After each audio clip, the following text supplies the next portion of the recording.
Good afternoon, everyone, and welcome to the conference call for the fourth quarter of 2022 of WDC Networks. I'm with Andre Valente, the Director of IR and CFO, and Vanderlei Rigatieri, the CEO and founder. I'll read the legal disclaimer and then I'll hand over to them for the presentation. The statements contained in this document regarding WDC Network's business and growth prospects are based solely on management expectations for the future of the business. These expectations depend substantially on market conditions, the performance of the Brazilian economy, the industry, and international markets, and therefore are subject to change without prior notice. All variations shown herein are calculated based on the numbers without rounding. This performance report includes accounting and non-accounting data, such as operating and pro forma financial data. Non-accounting data is not subject to review by the independent auditors of the company. Enjoy the conference. I'd like to hand over to Vanderlei. Good afternoon, everyone. It's always a pleasure to be here with you all to talk about our earnings and talk and explain a little bit more about the company. As always, I like to show a slide with the main highlights of our results. And one of the most important things that we were able to achieve in this quarter was the mark of 808 million in future contracted revenues, meaning it's the revenue backlog. That is equal to 36.6% increase quarter-over-quarter.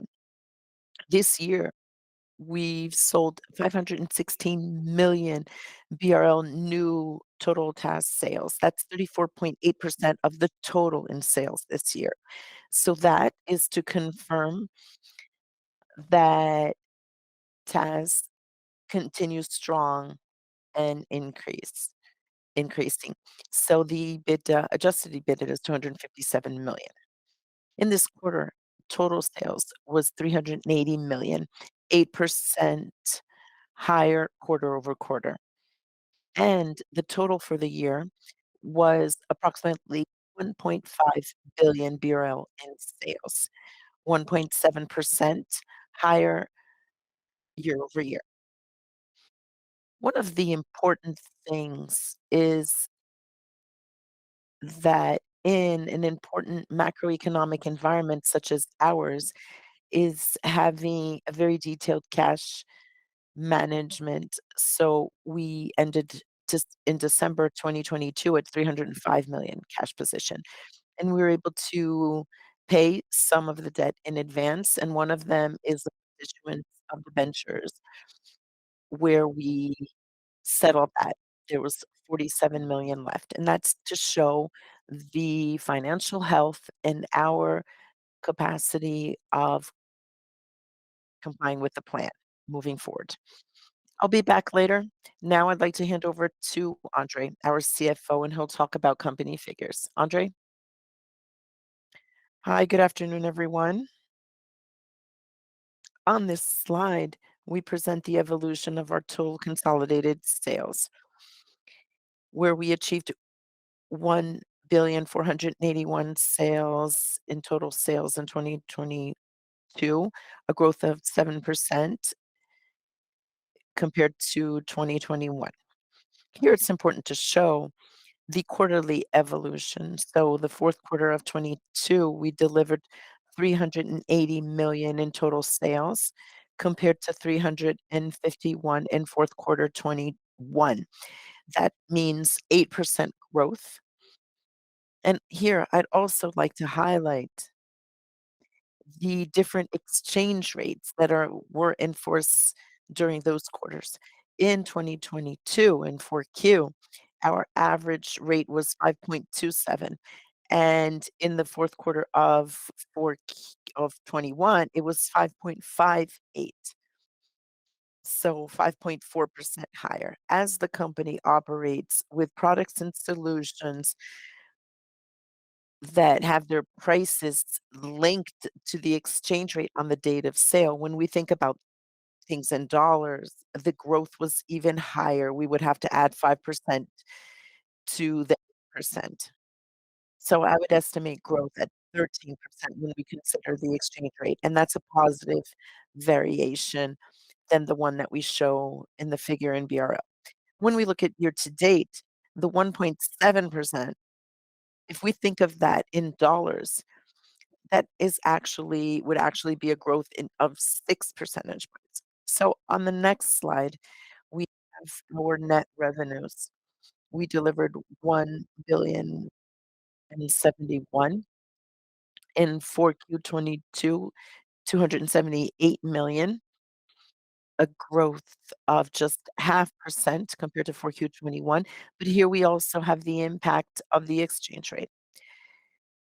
It's worth noting that in net revenues, and when we compare to total sales, all the task sales are considered in P&L in net revenues according to the contracts. So if we sell large contract on day 0, but it's a 5-year contract, so the accounting for that sale revenues will consider the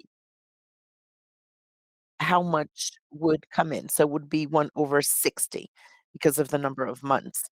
So that's to show that we've been moving forward well with our strategy in extending the term of the new TAP contracts, which as shown on the bottom, we ended at 55 months in average term in 3Q 22 within that strategy of extend contract duration or term.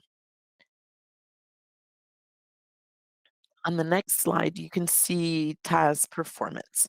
So there's a lot of information here about the number of contracts. So we sold 279 new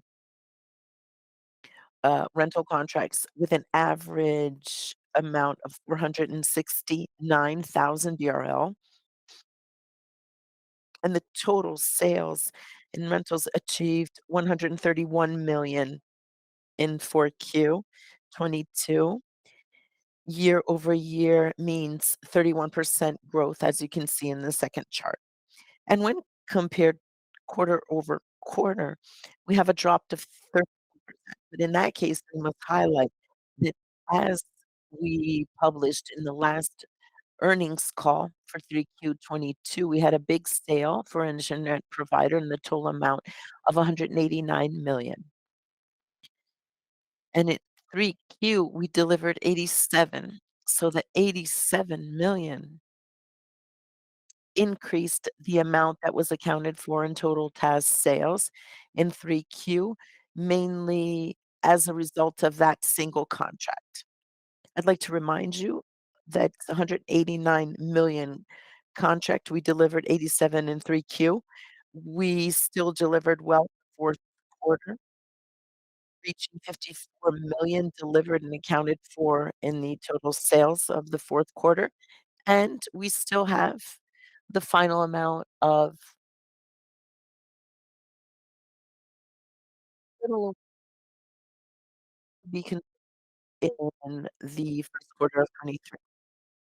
On the right in the third chart, you can see CapEx evolution, and this is the comparison that I always like to make.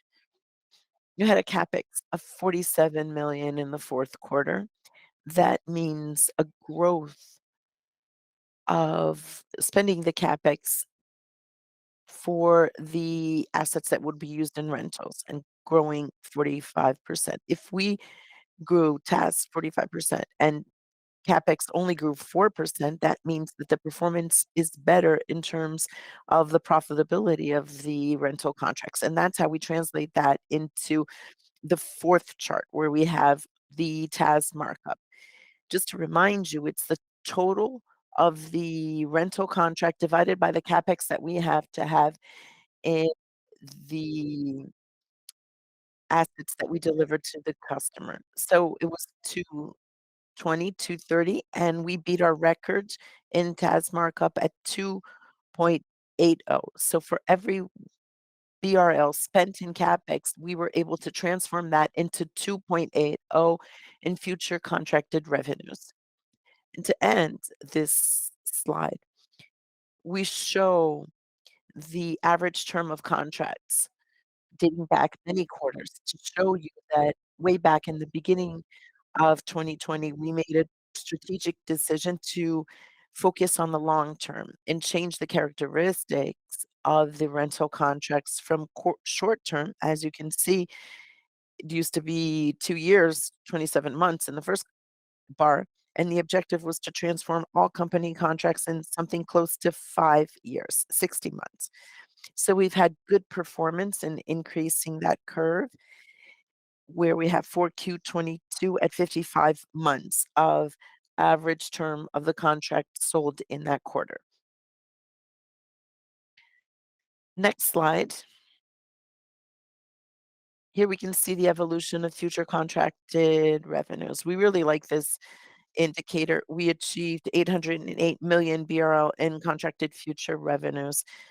I'd like to remind you that that means the company has already imported the products, and that's in the balance sheet. We have the sales teams and commissions we've spent with the manufacturing cost, logistics cost to deliver and final customers, and these contracts you won't we won't spend any more on them. They're ongoing, and without having to spend, they're going to generate revenues to our P&L and consequently EBITDA and cash. So the 800 with these 808 million across the years. And right on the bottom, you can see the time schedule for the future revenues. So in 2023, we already have 280 million that's guaranteed in revenues and EBITDA and cash coming from the contracts from the past. Obviously, this will get better because the sales team will sell new contracts, and every time we sell new contracts, we already get the first installment of revenues the following month, and it's included in this, generating the effect of predictability and results, which is very appealing to us and is what made us decide for this as a strategic decision and increasing the average terms.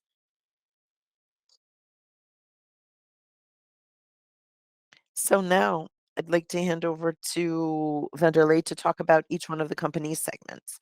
Okay, thank you. As you know, we have three main segments: telecom, enterprise, and solar. So today, telecom represents a lot to us today.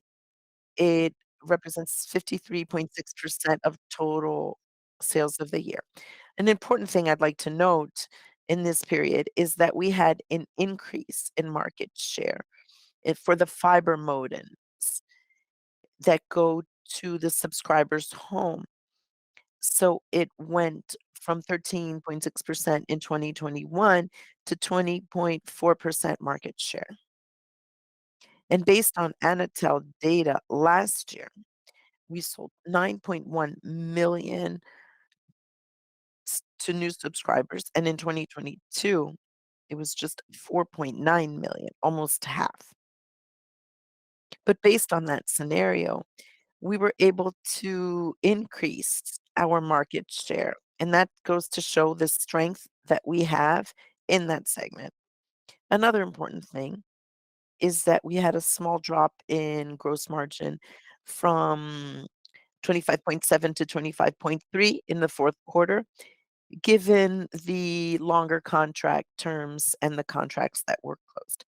Another important news that I always like to highlight, regardless of any analysis, is that TAS is extremely appealing in moments that we're going through, such as this one in the economy. Even with the market slowdown in the telecom market, we maintained almost 55% of the sales in TAS, growing that share. So that's very important to show that even with the consolidation of providers, we are still very appealing in this as a service model.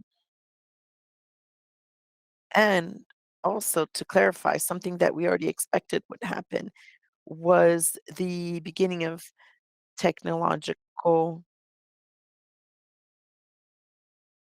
renovation. So many providers are replacing the modems, such as the ones with Wi-Fi 6, which is a much more powerful technology for their internet at home. So that's a scenario we saw in this quarter and shows that we are quite strong in this segment. In the next slide, we talk about enterprise.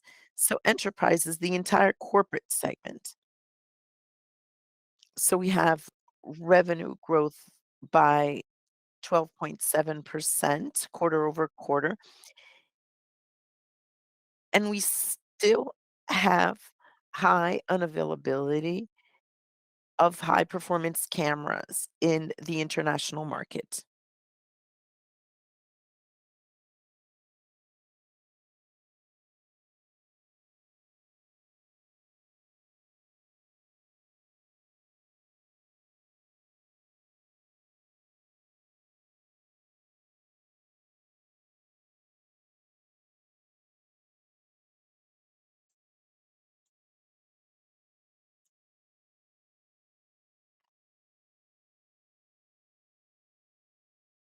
And in enterprise is the growth of the cybersecurity vertical that we grew almost 60% in total sales, achieving 54.8 million during the past year, showing the trend that we saw.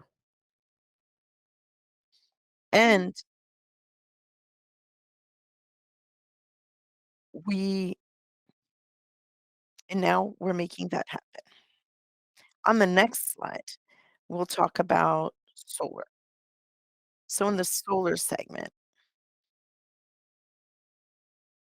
it was the segment in the quarter that suffered the most, that we had more difficulties in selling, mainly as a result of what we call pressure from the competition. So all of the competition had high inventories,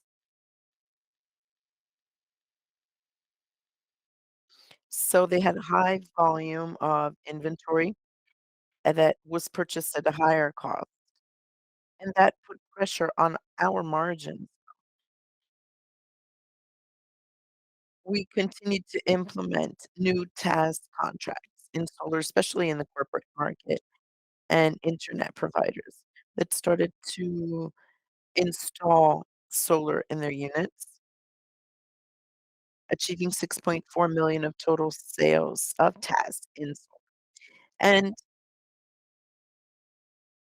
as a result of that scenario that we went through in 2022 and all the difficulties that we found, we implemented a restructuring in the sales team. We changed the we changed management because we realized that we had to be closer to our channel. Distribution is something very important in solar, and we also believed that that was lacking. So we did our homework.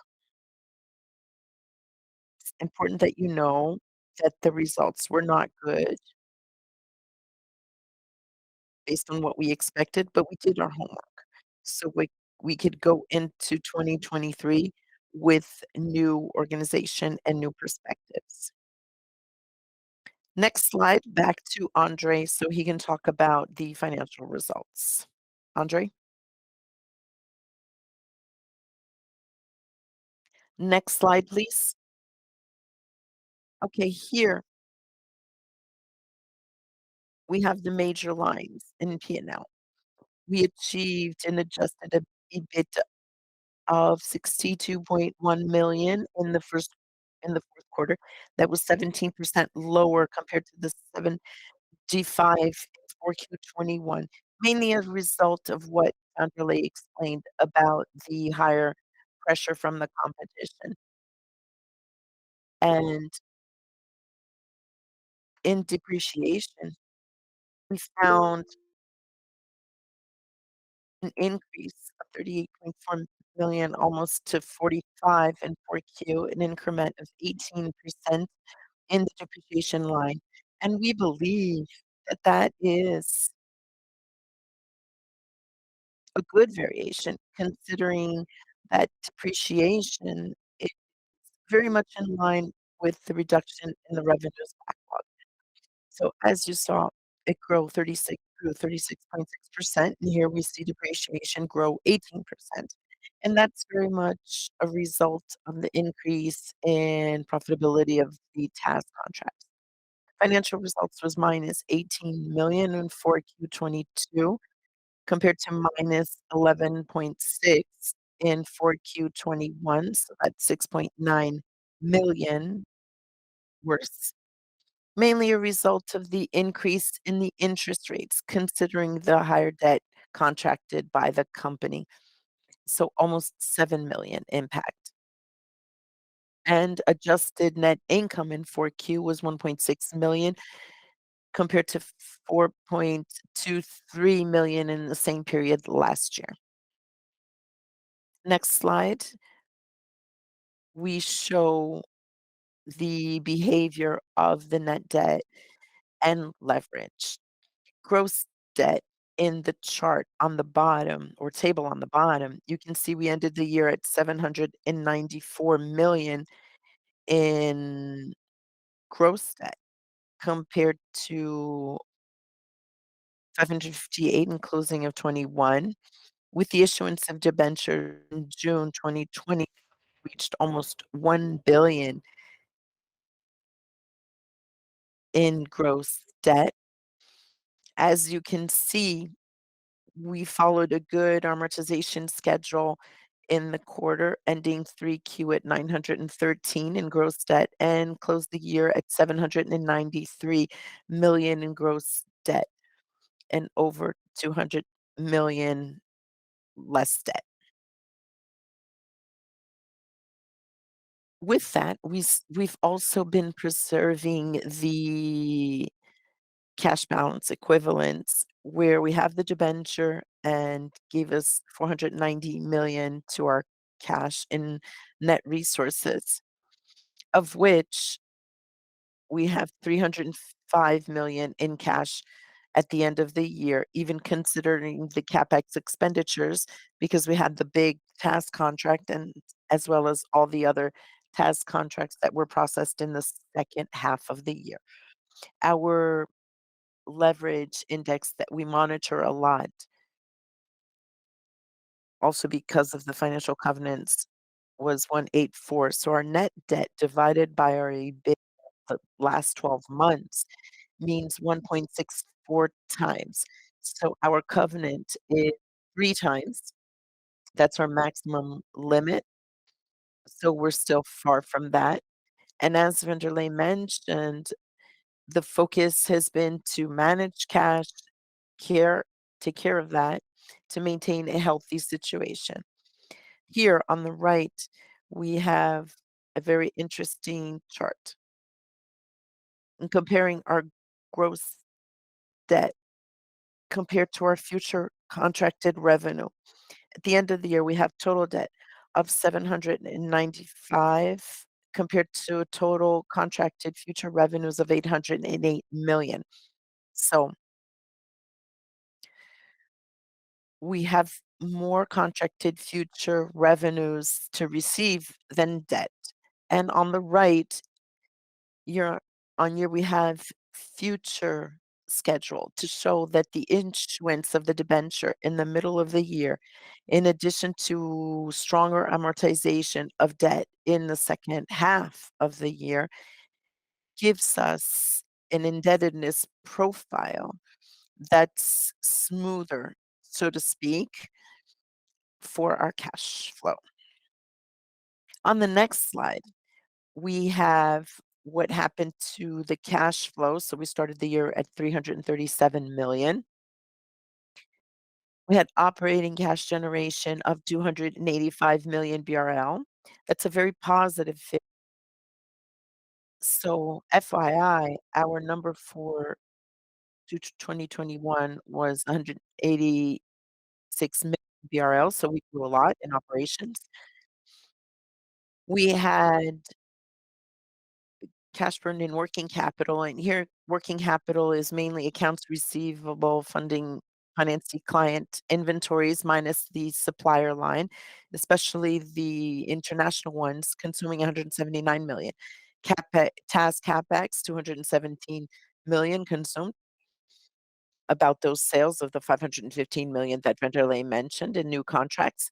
And we had the debt service of almost 400 million. So 300 out of those 396, we have 299 that amortization of the principal of debt, and the remaining almost 100 million are for expenses with interest from debt. Other things, 493 here. So the debenture and the small follow-on that we processed in February 2022. Here we paid 11 in dividends and also buyback shares 7 million BRL. Ended the year at 305 million in cash flow. And by paying off the principal in debt, we made a decision on December 15 to pay our first issuance of debentures in advance that would mature in November 2024. So that was a total of 47 million of disbursement for that in December so that we can settle that debenture issuance. Now, I'd like to hand back over to Vanderlei to talk about the long-term perspectives. Thank you, Andre. I'd like to end our presentation saying that obviously, in 2022, we expected more robust results, but we're not just sitting there and waiting for things to happen. Our strategy as a company isn't for the short term. When we decided to go into the TaaS business model, we know it's a long-term thing, that it brings results in the long term. And the first thing that I'd like to show you is that we're reaching what we call the maturity of the TaaS business model. Because as we change the profile of contracts to have longer term, we'll have a better match with our revenues, future cash flow. So from now on, we won't be worn out in having to reshuffle that, and we will improve our results. It was a difficult decision to make back in 2020, but we're absolutely sure that that will be very positive in the future. We still have 1 or 2 more quarters, and then we'll actually start to feel the change of the contract extensions. So WDC, since the beginning of its story, wanted to connect people to technology, and the connectivity of people and companies will definitely still have demand for new infrastructure. We've been monitoring all the infrastructure that was built across all these years in optic fibers to offer broadband. When we started with fiber optics in the past, it was fearful. Nobody believed that it would happen, and we stuck with it, and you can see the reality today. Anyways, we do know that there's a technological revolution as well, or renovation. So the Wi-Fi 6 generation of routers and the Congress or the Conference of Mobile in Barcelona is already talking about 7. So and 5G, and not only what we'll use on our phones, but also industries and companies will start to deploy these networks in their own private environments so that they can control their industrial production and so on. So we've already started to do that, and that's gonna come up during the year. Another important thing is in 2019, we expected that digitization of outdoor media, OOH, would happen. So we were early in that. And now you can actually see strong movement in Brazil following what's going on abroad in digitizing outdoor media. So OOH that we see out in the streets, all of that is digital now, and that brings on a demand for our products. I don't even have to mention cybersecurity. The more we're digital, the more we're attacked and the more protection we need. The other important thing that we have to mention that through the partnership with Howie, we're the best systems. So the battery energy storage systems, so lithium batteries to store energy, especially solar, not only industrial, but also in telecom, but in utilities as well. All of that is here as a trend, and we're very prepared for that new market. And there's the macroeconomy that we don't control, is increasingly more challenging, creating difficulties for our customers and for us as well. But for our customers, difficulty in getting credit is much higher. And that we felt that in 2014, 2015, when we started to do tasks.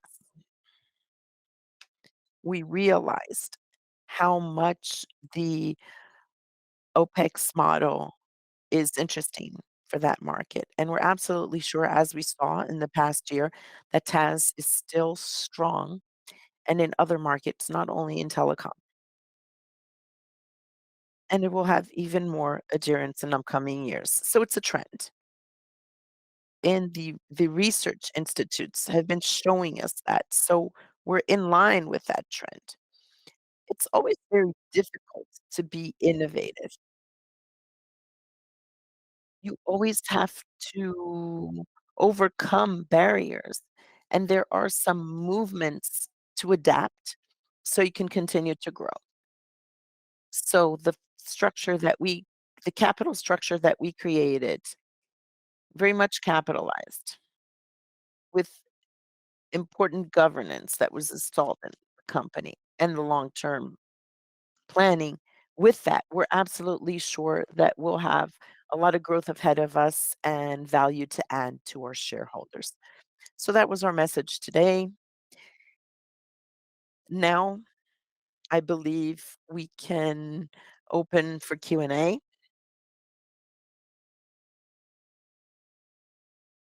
Before that, I'd like to thank our internal team here, IR, and the financial department to deliver these results in such a short period of time. So now we're ready for questions.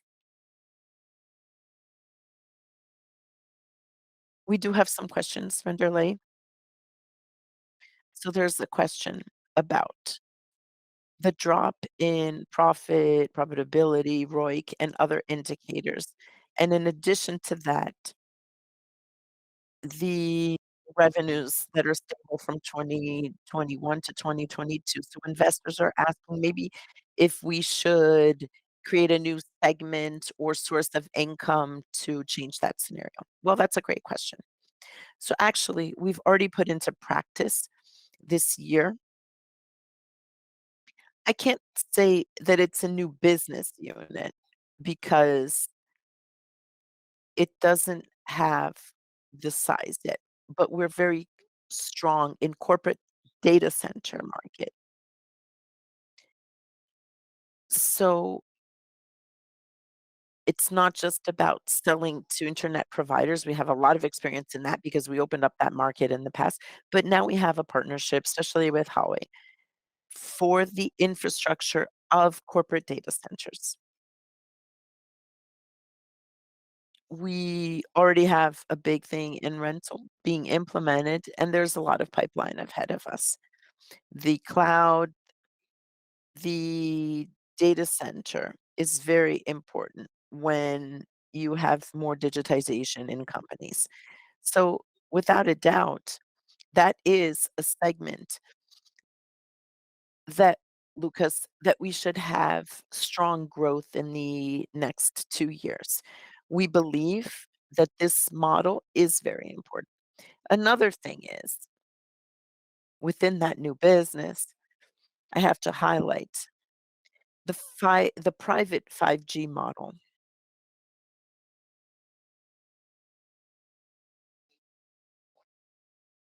It's not going to be a new telecom segment like as we have it, but it will be an important source of revenues. We already closed the first deal in the TAS model. It's small, but clearly it shows that Brazil will adopt that technology in companies.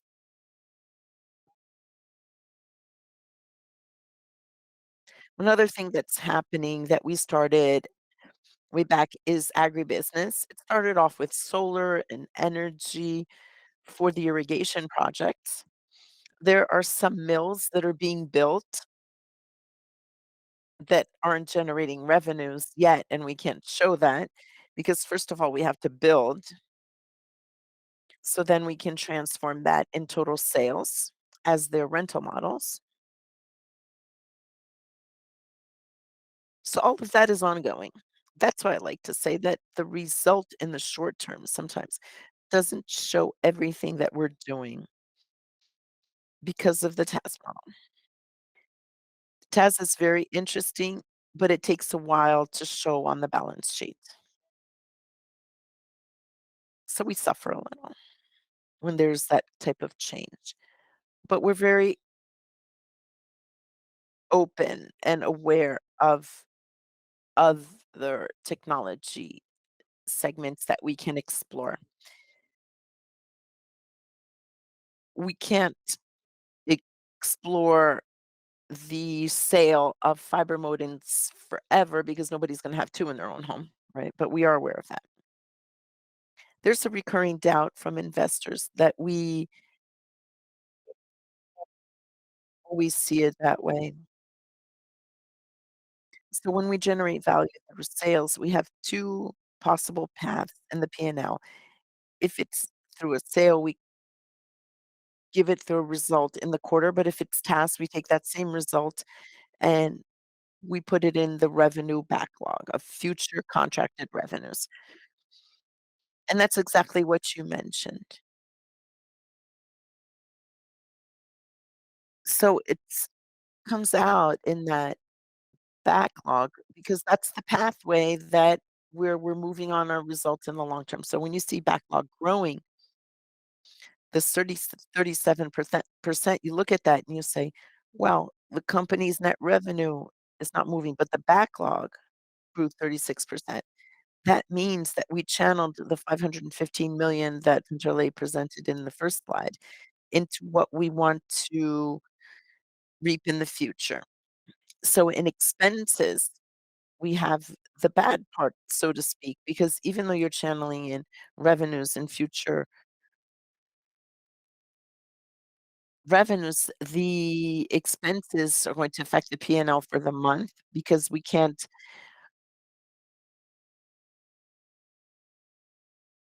enter those expenses in the future, right? We have to deliver that all at the first at one time. Yeah, expenses together with CapEx. That's why we want to clarify to investors. We like to show future contracted revenues because that's what's going to give us a more constant life in the future. And we're following our path of servicing and connecting people. So, Taz, and there's another question here talking or saying that we did well through the crisis in 2014 and 2015, and even with the Brazilian interest rate, the Selic. And to what extent? can it be considered guilty for the current experience that the company is going through? Well, a high Selic causes a collateral effect because we do have debt connected to the interest rate, so that creates higher financial expenses. But as you've seen in our P&L, is that a problem that we have? Yes. That's why we are concerned in making advance payments of our debt. Ending the year, 350 million in cash, and with the exercise of 2023, we made the decision of prepaying the debenture. As we're going through a moment where things are uncertain, banks are going to have to make credit available, what will new debt cost? So, we decided to pay off a debenture from 2019 and settle that in advance so we can lower the burden of financial expenses in 2023. So yes, the SELIC does have that effect. Any other questions we have a question from Mapfree. I believe that the Do you believe that gross margin from solar should come back to the levels that we've seen before? What level of gross margin can we consider?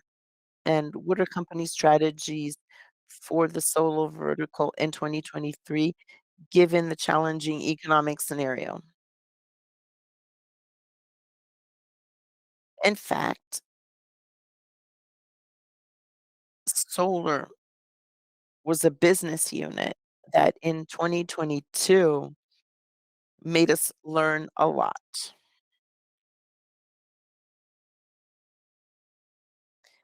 So there was an increase in competition, made us rethink our entire strategy.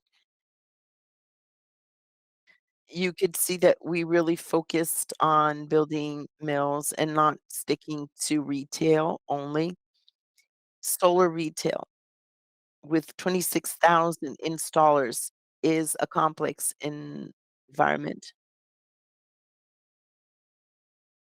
And going into 2023 with change in regulations has been scaring customers, and it's not a reason for that. We've done all simulations here. Still worth it. Still worth investing in solar energy at home or in your small business, but the market is scared because at the end of last year, all of the installers were acting like terrorists, saying, "If you don't buy now, it's not gonna be worth it anymore." So customers were scared of that, but that's not true. The truth is that solar energy in Brazil still has a lot of room.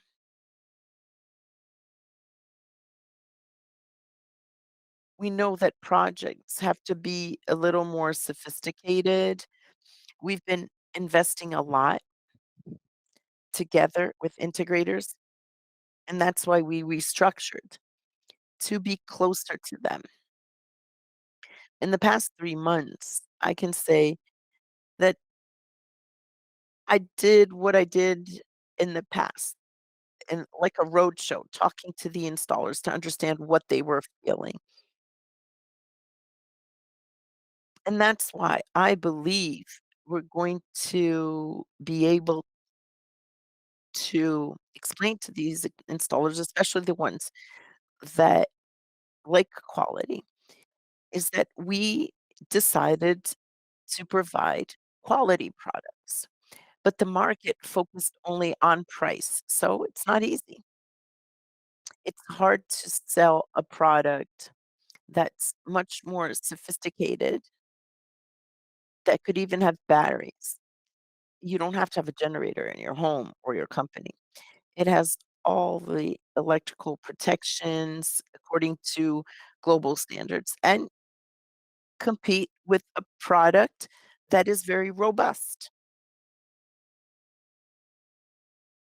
But that's not what we see in the future for this market.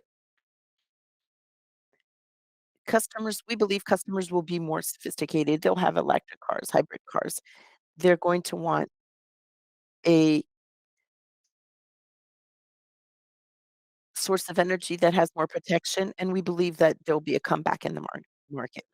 And the margins, so the one that we had in last quarter was very low. So many factors and market pressure and the inventories that we bought in the past, where the prices went down during the year, all of that can be corrected, and we imagine that that margin will come back to the levels that we had in the beginning, 15 or 18% even. Those are the healthy levels that we believe for that market. Will it take a while? Yes, it will. But we're treating that. We're working on that customer and that channel because they're worried about the ones that are worried about delivering quality at least. So all of that and what we're doing in the retail volume, we're not gonna have as much volume as the ones with low quality, but it's going to be a healthy sale. And the other side, the mills, especially in agribusiness,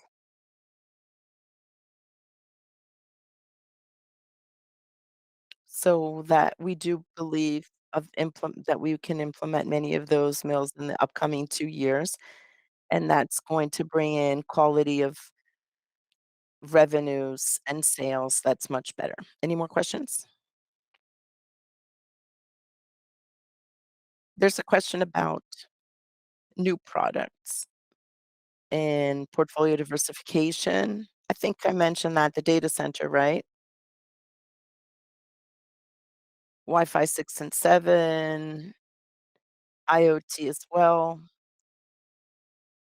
That's something important. Something closer to the agribusiness segment. That's new to us.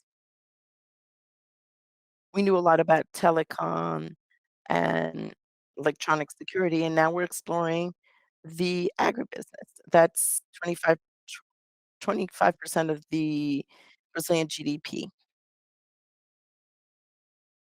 So we created a management division of new business here at WDC to help us in that long-term vision. What will be revenues moving forward? So we're much aware of portfolio diversification. And there's another very important thing. We're still on a digitization journey for the company. WDC is evolving in that process of transforming itself into a more digital company. So last year, we brought in new professionals in IT to help us with that change. That'll help us analyze data even better, analyze the type of customer that we service with what we need for that customer to perform better. Anything else? Yes, we have a last question. What about the effects of the tax reform on TAS? That's actually a good question because we know that TAS today is not taxed. There's no ISS, no ICMS tax, the city tax, or the sales tax. So with the tax reform, rental with the item 31, rental is not taxed. There's not tax on services or tax on goods. So I have a feeling that that will remain, but we can't be sure. Brazil may expect anything, can expect anything, but I think we will be benefited from it.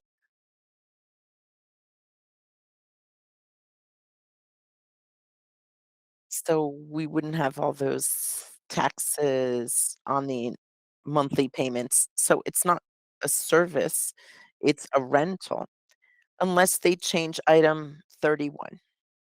So I have a feeling that it's going to be very good. The change will be very good for us because when you can let customers pay for technology on a monthly basis, they have money for other things. It's not an installment. It's like it's a subscription. So we have all of the advantages of having subscription. As we have that for vehicles, and there are many different modalities, but we're doing that with technology. Any other questions? No, no further questions. So I think we can conclude. Thank you, everyone, for participating in our earnings call. Simone Oyamada, our IR manager, myself, and Vanderlei, we are always available to talk to you and clarify any doubts that you may have, talk about our business and everything that we've done so that we can increase the understanding of our segments and our operations. You can contact us by email, and we're also available by phone, WhatsApp, or LinkedIn. Please feel free to reach out to talk to us, anything, clarify any doubts about our business. Yes, definitely. We do appreciate all our shareholders. We truly understand our role in generating value to all of you, and the transparency is part of our DNA. So you can count on us and always consider WDC as a long-term investment. Thank you, everyone. Good afternoon. See you soon. Bye-bye.